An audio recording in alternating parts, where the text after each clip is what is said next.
1971-এর পাক সেনার বর্বর আচরণের নিন্দা করে আমি ঠিক করেছি। শুভেন্দু অধিকারীর যে অভিযোগ সেটা উড়িয়ে দিয়ে এমনটাই দাবি করেছেন মন্ত্রী ব্রাত্য বসু।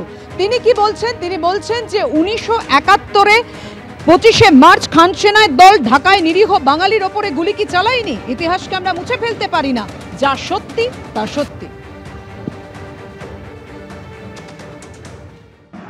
1971-এ 25শে মার্চে পাকিস্তান সেনাবাহিনী খান সেনার দল ঢাকা ক্যান্টনমেন্ট থেকে বেরিয়ে নিরীহ সাধারণ নিজের রাষ্ট্রের বাঙালির উপর গুলি চালিয়েছিল কি চালায়নি? ইতিহাসকে আমরা কি মুছে ফেলতে পারি না? ইতিহাসকে আমরা মুছে ফেলতে পারি না, যা সত্য তা সত্য। 71 সালের 25শে মার্চের পর সেই দিনটা থেকে স্বাধীন বাংলাদেশের দাবি আরো জোরালো, আরো পাকাপোক্ত হয়েছে। 1971 সালে 25শে মার্চের ঘটনার যদি পাকিস্তান সেনাবাহিনীকে আমি যদি নিন্দা করে থাকি, আমি বেশ করেছি, আবার করব। পাকিস্তানি সেনাবাহিনী সেদিন যেটা চালিয়েছিল একটা বর্বর অমানসিক ঘটনা।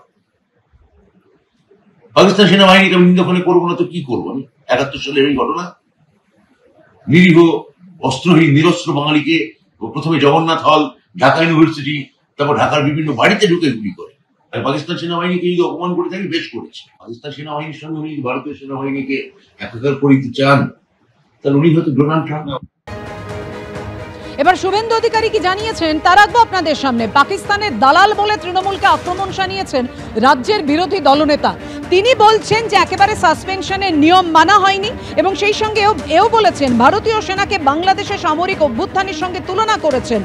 তৃণমূলের মঞ্চ ভাঙা নিয়ে বাংলাদেশের সঙ্গে এই তুলনা টেনেছেন ব্রাত্য বসু। ভারতীয় সেনাকে অপমান করে রাজনৈতিক ছোঁয়া দিয়েছেন শিক্ষামন্ত্রী। প্রতিবাদ করায় সাসপেন্ড করা হয়েছে, এর জন্য আমি গর্বিত। আর কি বলেছেন দেখুন। পাকিস্তানের দালাল তৃণমূল হটাও! পাকিস্তানের দালাল তৃণমূল হটাও!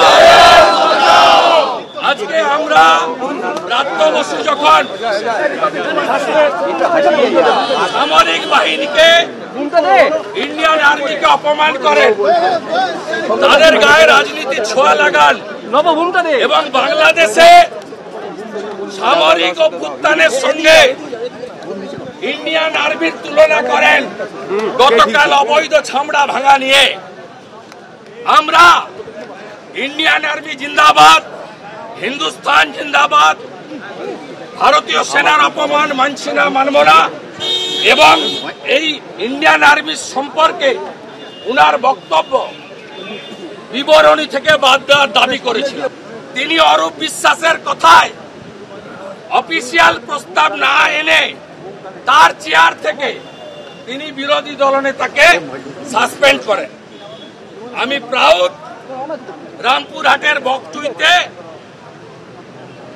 মুসলমান মহিলা শিশু পুরানোর জন্য প্রতিবাদ করতে গিয়ে আমাকে সাসপেন্ড করেছিল। পরবর্তীকালে দেবী দুর্গার মূর্তি ভাঙা নিয়ে আমাকে সাসপেন্ড করেছিল। আজকে ভারতীয় সেনার হয়ে বলার জন্য, ভারতীয় সেনাকে অপমান এবং রাজনীতিকরণের বিরুদ্ধে আওয়াজ তোলার জন্য বিরোধী দলনেতাকে সাসপেন্ড করা হয়েছে। আমি গর্বিত ভারতীয়, আমি আমার সেনার জন্য গর্ব অনুভব করি এবং এখানে যারা